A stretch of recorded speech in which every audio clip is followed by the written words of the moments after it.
Bien-aimés frères et sœurs, vous connaîtrez la vérité et la vérité vous affranchira. Ça, c'est pas moi qui le dis, c'est la Bible qui le dit. Mais moi, je vous dis mieux. Vous connaîtrez la vérité historique, notamment celle de vos ancêtres kémites, et vous aurez une vision globale de ce que c'est que la vraie souveraineté politique. J'ajoute, vous reviendrez à la spiritualité africaine ancestrale et vous comprendrez les enjeux de l'indépendance économique. Et pour terminer, vous accepterez votre identité culturelle kémite et vous obtiendrez deux choses. La première, c'est la paix. La seconde, c'est le développement, à une condition.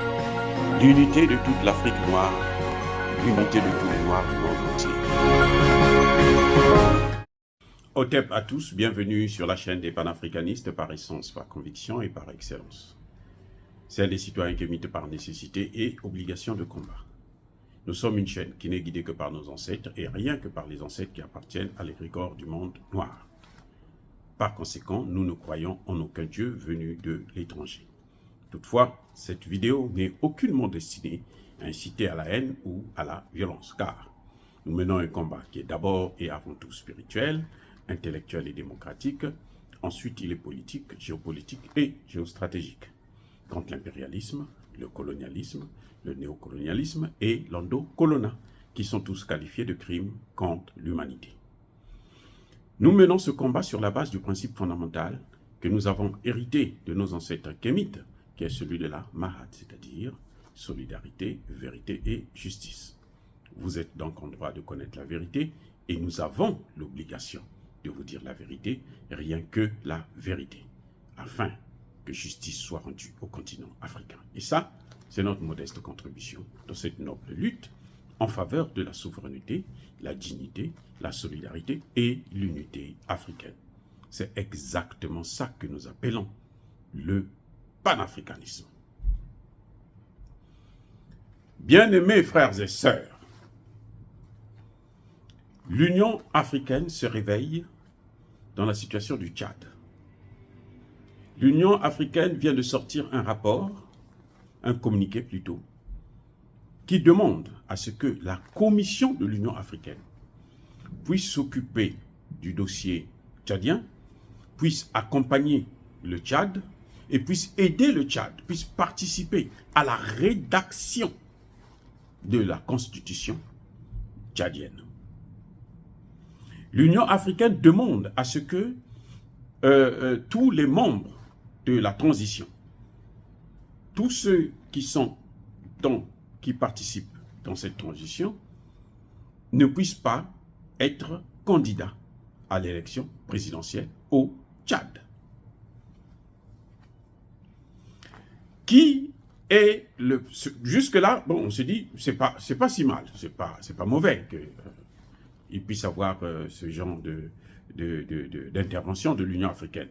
Malheureusement, l'Union africaine le fait pour le Tchad, elle ne le fait pas pour le Mali, elle ne le fait pas pour le Burkina Faso, et on constate que l'Union africaine elle-même ne respecte pas le principe de non-ingérence dans les affaires intérieures d'un État souverain, ça c'est un. Deux, l'Union africaine ne respecte pas le principe de subsidiarité. C'est-à-dire, le Tchad fait partie d'un groupe, un comité, une commission, un ensemble sous-régional qu'on appelle la CEMAC et la CEEAC. Donc, avant que le dossier n'arrive à l'Union africaine, il faut que le Tchad saisisse la CEEAC, puisque la CEEAC, là, ou la CEMAC, ne peut pas s'auto-saisir, il faut le savoir. Parce que sinon, c'est une ingérence. C'est les autorités tchadiennes qui doivent saisir la CEEAC. Et si la CEEAC se trouve dépassée par la situation, c'est là qu'elle peut prendre le dossier et on envoie au niveau de l'Union africaine, qui est une instance supérieure à la CEEAC, pour que tout le continent africain puisse regarder qu'est-ce qui se passe au Tchad et puis prendre position. Mais l'Union africaine n'a pas le droit de s'auto-saisir. Et l'Union africaine ne peut pas prendre une position qui est contraire à la position de la CEMAC ou de la CEEAC. Ça, c'est les règles.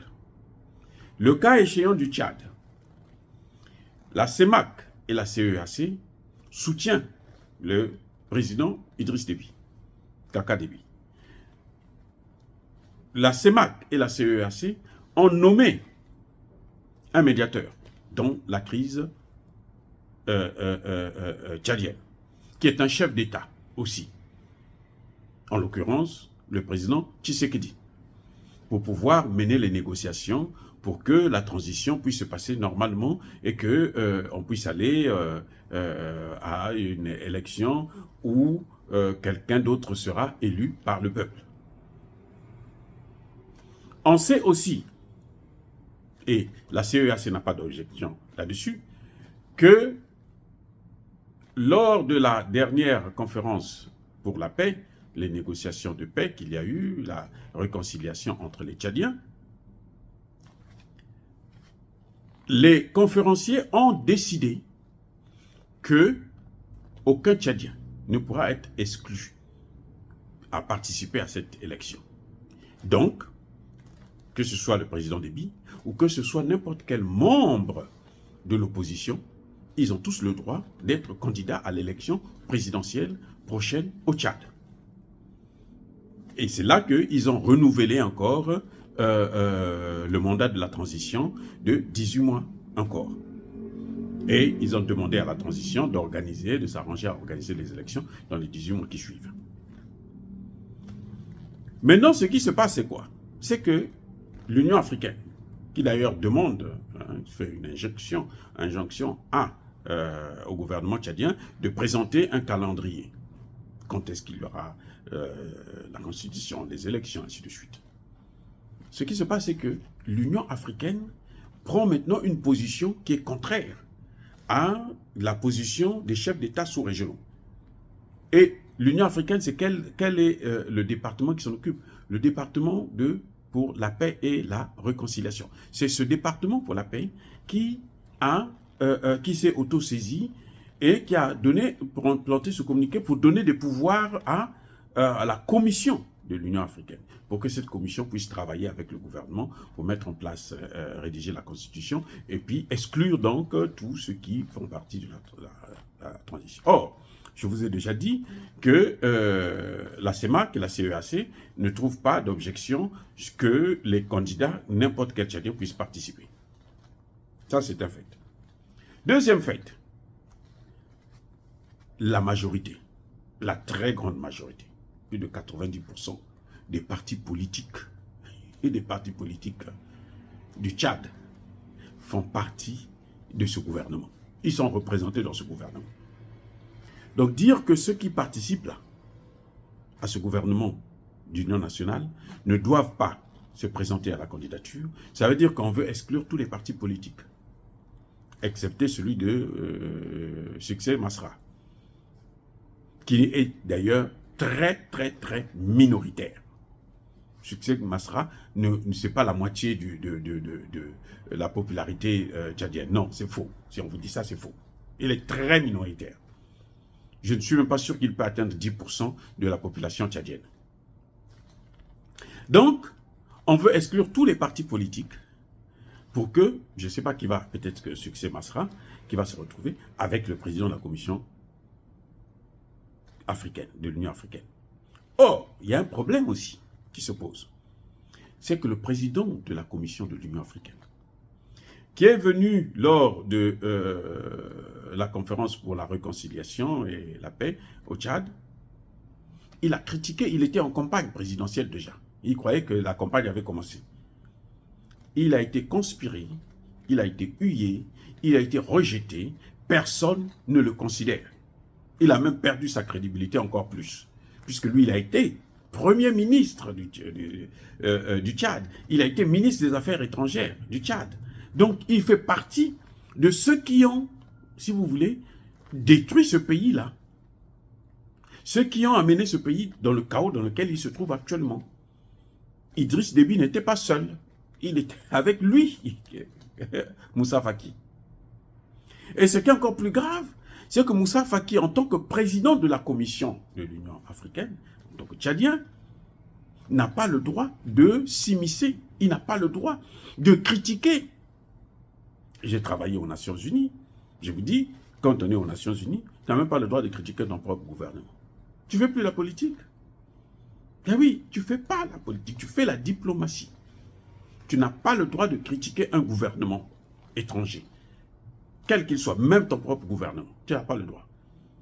Donc, comment Moussa Faki peut-il être président de la Commission de l'Union africaine et puis gérer le dossier de l'Union africaine? On n'a même pas donné, c'est-à-dire que ce comité-là de paix et de réconciliation n'a pas donné le pouvoir au président de l'Union africaine. Non, ils ont donné le pouvoir à la Commission. Donc, en fait, c'est comme si on disait à Moussa Faki de venir de contrôler Idriss Déby et de rédiger la Constitution. Et que Idriss Déby et tous les membres de son gouvernement, c'est-à-dire toute l'opposition, ne se présentent pas, que lui, Moussa Faki, se présente seul à l'élection, ou avec Succès Masra, qui est actuellement en exil. Voilà ce qui est en train de se passer actuellement à l'Union africaine. Et on se demande, mais qu'est-ce qui se passe? Mais ce n'est pas étonnant pour ceux qui me suivent, hein, qui suivent beaucoup des experts de la politique africaine, ils comprendront que, eh ben, Moussa Faki, on l'a toujours dit, il travaille pour l'Union européenne. Ils ont toujours été comme ça. Il y a des gens qui pensent que le siège, le portefeuille de président de la Commission de l'Union africaine est un passeport ou un visa pour être candidat à l'élection dans ton propre pays. Et comme l'Union européenne est financée plutôt l'Union africaine est financée par l'Union européenne, donc c'est l'Union européenne qui dicte l'agenda de l'Union africaine. Et donc ils se disent que c'est l'Union européenne qui va aussi élire un président dans nos pays. C'est l'erreur qu'a dû commettre, hein, comment vous l'appelez, Jean Ping au Gabon. C'est Bongo et Ali Bongo qui le propulse à la tête de l'Union africaine. Quand il est à l'Union africaine, c'est lui qui laisse les Européens, qui laisse la France et les États-Unis aller déstabiliser la Côte d'Ivoire, aller enlever Laurent Gbagbo, qui avait gagné l'élection, pour placer Alassane Ouattara. Laurent Gbagbo ne demandait qu'à ce qu'on puisse compter les élections, les votes, recompter. Et c'est lui, Jean Ping, qui dit non, je ne veux rien savoir. Vous êtes partez seulement et puis on n'en parle plus. Vous avez perdu l'élection. Parce que les Français ont dit, parce que l'ONU a dit, parce que les États-Unis ont dit. Et après, lui s'est retrouvé dans la même situation. Lui, quand il le faisait pour Gbagbo, il se disait que les Européens, ce sont eux qui vont aussi rentrer dans le cœur des Gabonais. Oui, on va me dire que Ali Bongo était critiqué. Oui, beaucoup, certainement, n'ont pas voté pour lui. Mais ce qui s'est passé, c'est exactement ce qui est en train de se passer aujourd'hui. Moussa Faki est en train de détruire le Mali. Il aide les Européens à détruire le Mali, à détruire le Burkina Faso, à détruire même le Tchad, à détruire la Guinée, parce que il veut que les Européens puissent le placer à la tête du Tchad quand il va finir son mandat. C'est d'ailleurs pour ça qu'ils ont accepté qu'on puisse prolonger. Et oui, qu'on puisse prolonger la transition pour lui laisser le temps de terminer son mandat au niveau de l'Union africaine. Comme ça, dès qu'il quitte là-bas, il fait une transition, il va directement à la présidence du Tchad.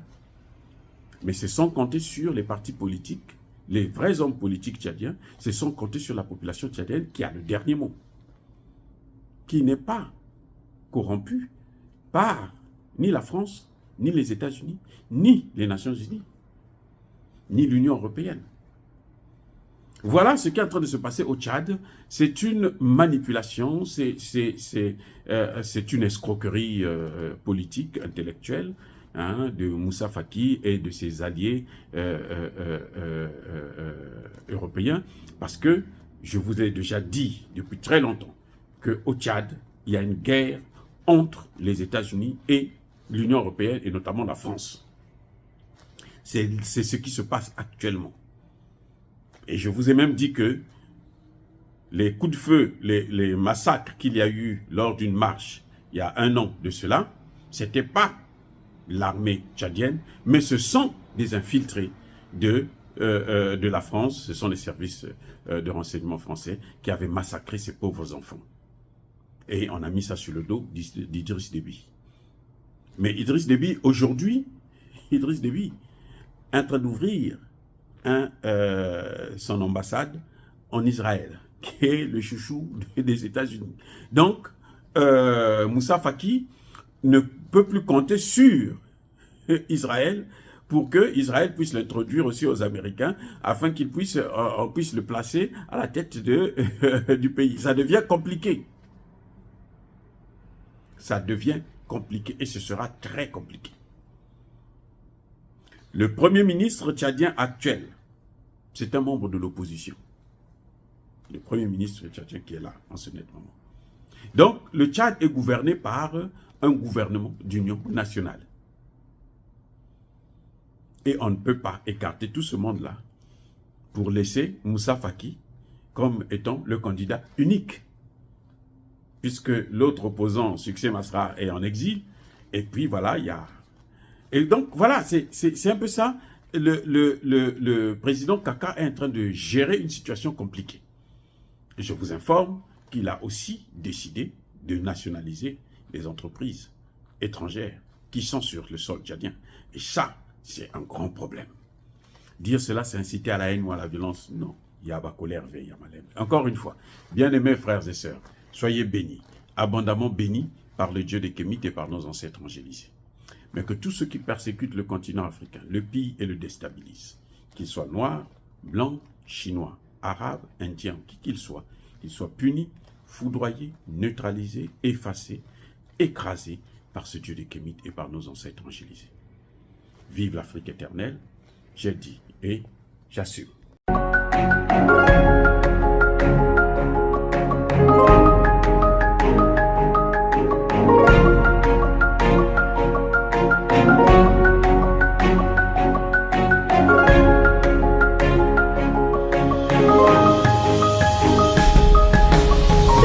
Eux, ils marchent par la foi et non par la vue. Mais moi, je vous conseille vivement de marcher par la connaissance scientifique et historique, notamment celle de nos ancêtres kémites, par les 5 sens et par l'intelligence. À vous, à Pierre.